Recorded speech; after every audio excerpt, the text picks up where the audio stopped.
A Course in Miracles. Lesson 268. Let all things be exactly as they are. Let me not be your critic, Lord, today, and judge against you. Let me not attempt to interfere with your creation and distort it into sickly forms. Let me be willing to withdraw my wishes from its unity, and thus to let it be as you created it. For thus will I be able to recognize myself as you created me. In love was I created, and in love will I remain forever. What can frighten me when I let all things be exactly as they are? Let not our sight be blasphemous today, nor let our ears attend to lying tongues. Only reality is free of pain. Only reality is free of loss. Only reality is wholly safe. And it is only this we seek today. Lesson 268. Let all things be exactly as they are.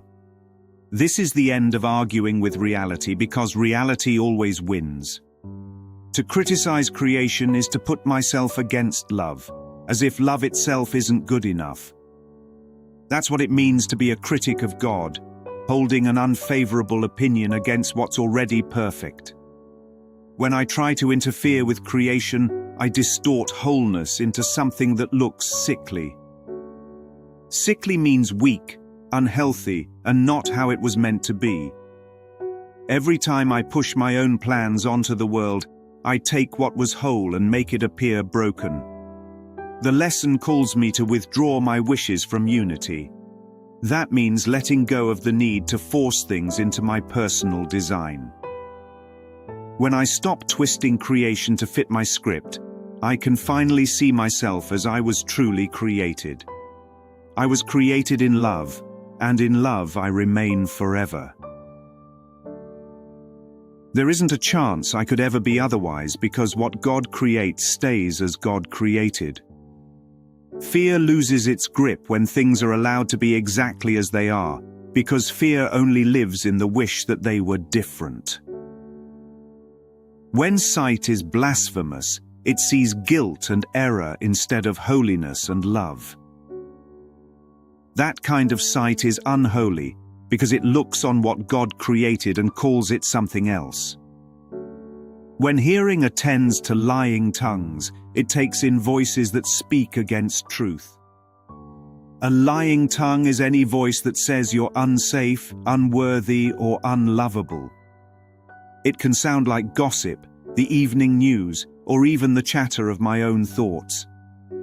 The lesson says only reality is free of pain. This is true because love doesn't hurt, and reality is only love. Only reality is free of loss, because nothing real can be taken away. Only reality is wholly safe, because nothing real can be threatened. Examples prove the point.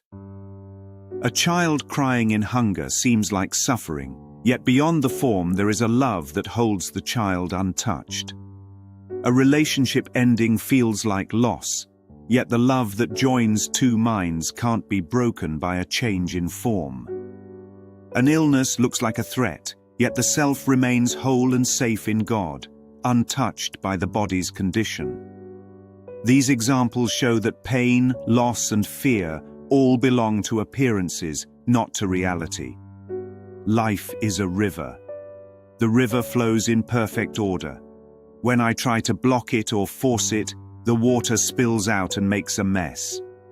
But when I let the river move as it is, I see it was never against me. It was always carrying me. That is the gift of today's lesson. To let everything be exactly as it is to stop fighting what was never mine to control. In that letting go, I discover that love was present the whole time.